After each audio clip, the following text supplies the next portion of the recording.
This is our presentation on crime and punishments during the Elizabethan times.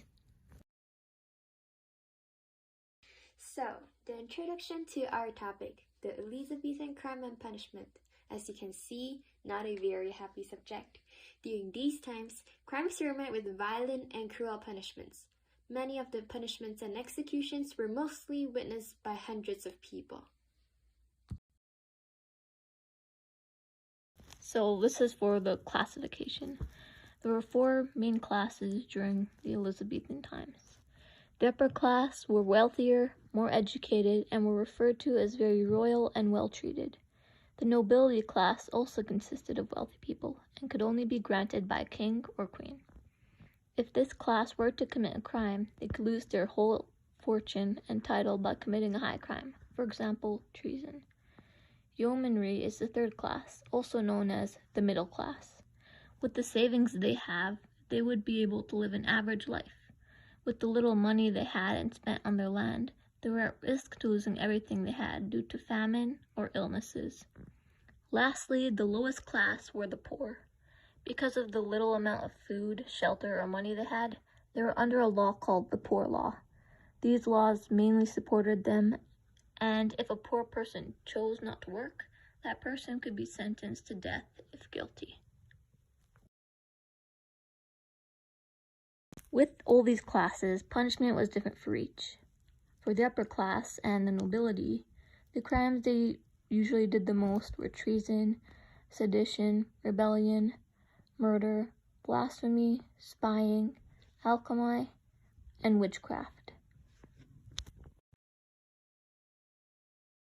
For the lower classes, their most common crimes were theft, poaching, fraud, forgers, cut purses, adultery, begging, debtors, and dice cogging. And obviously, along with all these crimes came punishments as well. So for the crimes committed, the most used punishment was being hung. Other than dreadfully being hung, the 2nd and 3rd used punishments were burning and beheading the victim. Although this was a terrible and painful way to be killed, executioners showed mercy by using gunpowder on the stake to allow the victim a less harsh and painful death. The other exception to these punishment ways was to suffocate by a loss of oxygen and inhaling smoke.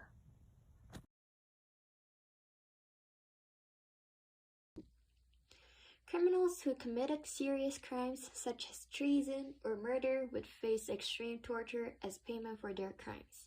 Torture was also commonly used to force criminals to admit their guilt or to force to give away information.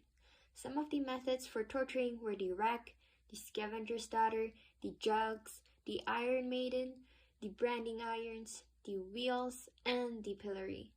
In the next slides, there are some images that show the instruments that were used during the Elizabethan era. The first picture in the slide is showing the branding iron that is being pressed against the skin, usually the hand or the cheek, to leave a mark that represents their crimes committed. The next picture beside shows a person that was tied on the wheels being tortured, which is also another form of punishment. And the last picture has all other different torturing instruments that was used in the Elizabethan era. For the jails in the Elizabethan era, they weren't used for punishment purposes, but more of a detention for the criminals. The prisons were run by the government and lacked of hygiene. They were cold, dirty, small, and only let the inmates in the washroom for a certain time limit.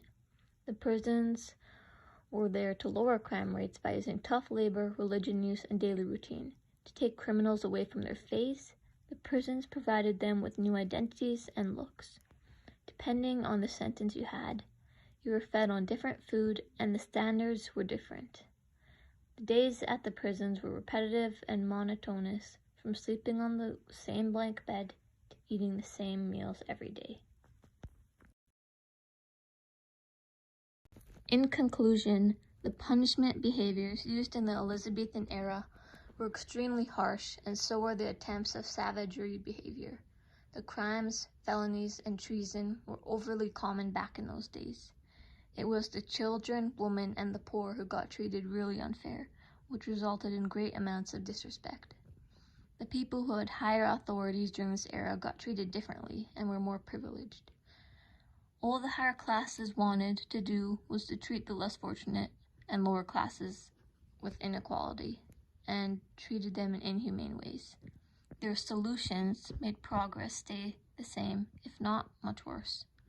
Wrongdoings weren't reducing, and their ways of fixing things ended with lost lives of many people.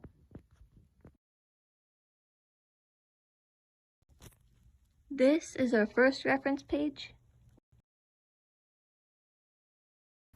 And here's our second page. Thanks for listening and watching.